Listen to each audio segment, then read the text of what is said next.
Welcome, my friend. Let's be honest. Speaking English can feel like standing on stage wearing your pajamas.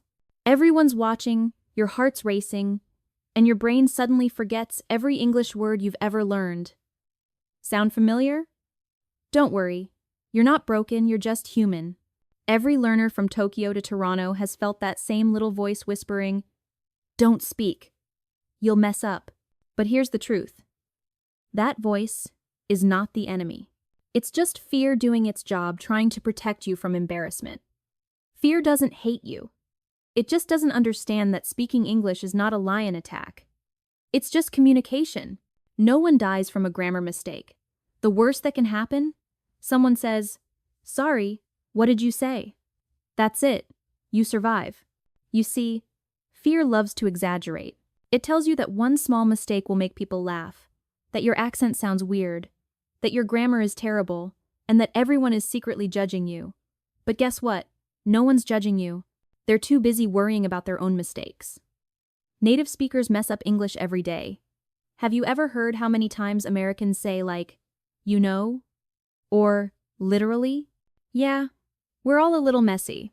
The real problem isn't your English, it's the movie playing in your mind. The one where everyone's laughing, and you're the awkward main character. But that movie isn't real. It's fiction, directed by Fear Studios. You can change the script anytime. So, what is fear really about? It's not about language. It's about confidence, about believing you belong in the conversation. And you do. You deserve to speak, to make mistakes, to laugh at yourself, and to try again. Fear might sit in the passenger seat, but you're the driver. You don't have to let it take the wheel. Here's something powerful. Every time you speak English, even one sentence, you're already winning. You're saying to fear, "Hey, thanks for caring, but I've got this." That tiny act of courage, saying hello, ordering food, asking a question, is how you build confidence, one small step at a time. So next time you feel nervous, smile. Take a deep breath. Remind yourself, fear is just proof that you're growing. Because no one feels fear when they stay in their comfort zone. The only people who never feel scared are the ones who never try. And you, my friend, you're trying. That makes you brave already. Let's get one thing straight. Nobody wakes up one morning suddenly fluent and fearless. Confidence isn't a gift. It's a skill. It's not something you have. It's something you build. Just like you build muscles at the gym, except this time, your gym is conversation, and your dumbbells are English words. Think about it. When a baby learns to walk, does it stand up once, fall down, and say, "Well, walking's not for me"? No. It falls, cries, laughs, and tries again 1,000 times. That's exactly how confidence works. Every mistake, every awkward pause, every is part of your training. You can't skip the falls. They're the reps that make you stronger. The problem is, we've been told that confident people are born that way, that they just have it. Nope. The truth?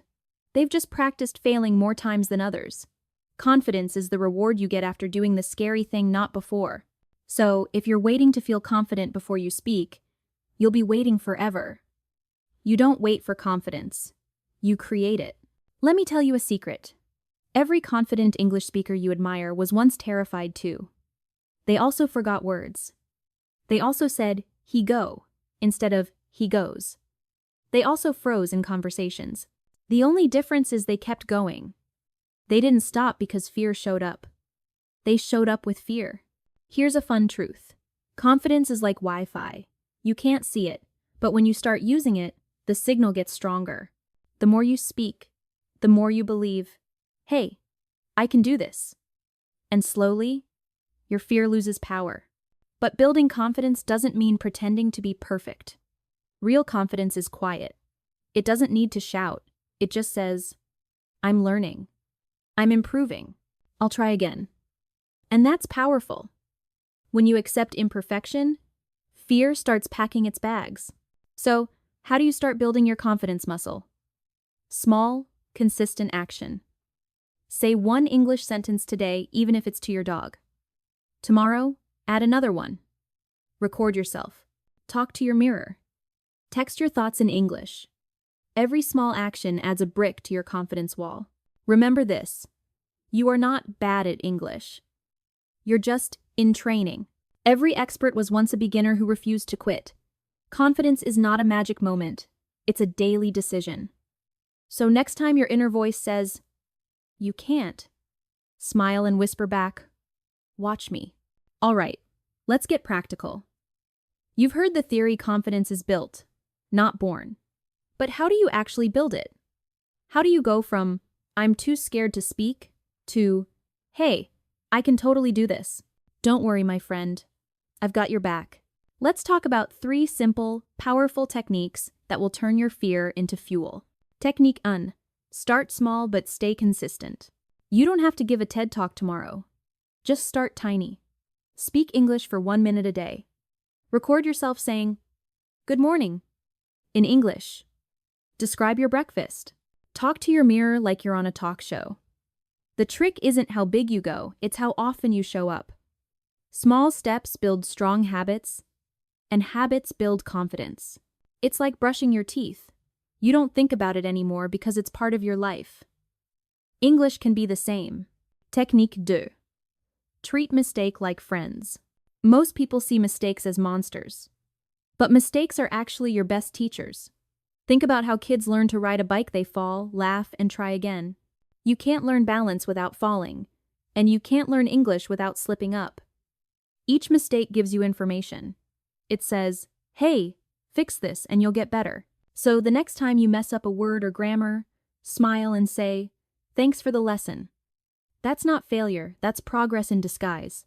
Technique 3. Don't wait for confidence, create it. Many learners say, "I'll speak when I feel ready." Spoiler alert, you'll never feel ready. Confidence doesn't come first. Speaking comes first. It's like jumping into a cold pool. The first few seconds are scary, but after that, it feels amazing. You don't wait to stop feeling afraid before speaking. You speak while feeling afraid. And the moment you do, your brain learns that fear doesn't control you. That's when real confidence starts growing. Bonus tip: be kind to yourself along the way. Confidence dies when you punish yourself for every small mistake. Instead, talk to yourself like you'd talk to a best friend. Say, "Hey, I tried today. That's awesome." Celebrate small wins. Even saying one full sentence out loud deserves a high five. You don't need big, flashy steps. You just need steady, honest ones. Speak one line, then another, then another. Keep showing up. Because every word you say in English is a tiny rebellion against fear. And if you do that every day, even for 1 minute, your confidence muscle will grow stronger than you ever imagined. Let's talk about something most learners forget: kindness. Not kindness to others, but to yourself. Because confidence doesn't grow in a war zone. It grows in peace, patience, and self-compassion. You can study English for hours, but if your inner voice keeps saying, "I'm stupid, I'll never get this," then you're basically trying to plant flowers in toxic soil. So today, we're cleaning the garden.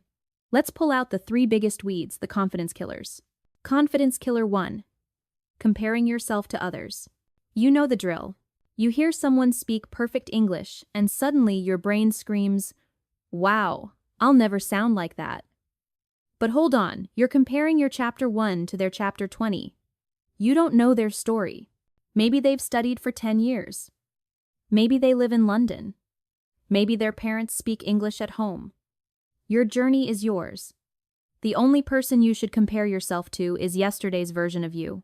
If you're better, even 1%, you're winning. Confidence killer 2.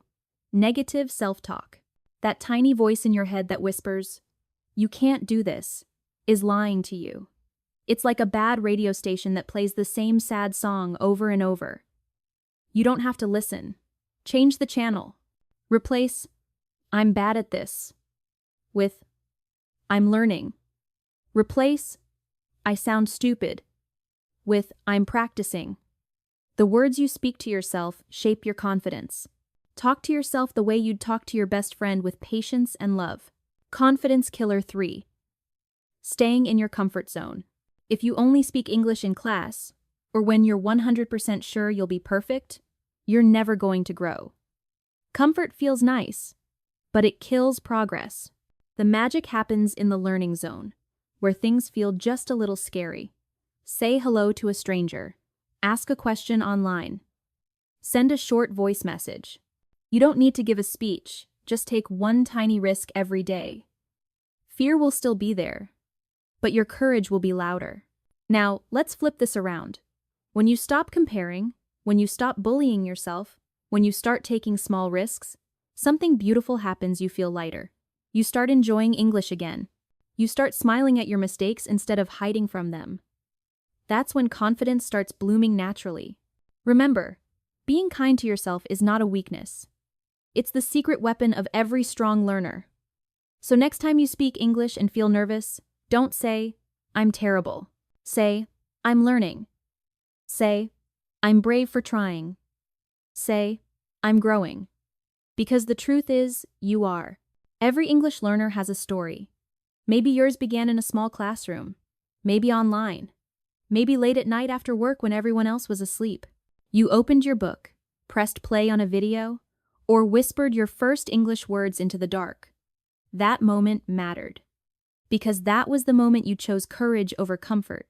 Most people only see results: the fluent speakers, the confident conversations, the perfect pronunciation. But what they don't see are the small victories that built them. The quiet moments when you said one sentence correctly.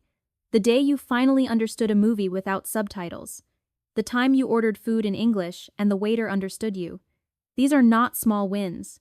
These are bricks of confidence. Your journey is not about perfection. It's about persistence. Every mistake, every pause, every is proof that you are trying. And that's something to celebrate. You don't have to sound like a native speaker to be powerful. You just have to sound like you. Your English is not broken. It's in progress. Just like every strong person, every strong speaker once struggled too. Think of your confidence as a small plant. When it first grows, it's fragile. One harsh comment, one bad day, one failed sentence can make it tremble. But if you keep watering it with patience and practice, it grows roots. It becomes strong. And one day, it will stand tall on its own. So, protect it. Don't let comparison or self-doubt be the storms that break it. If someone laughs at your accent, smile.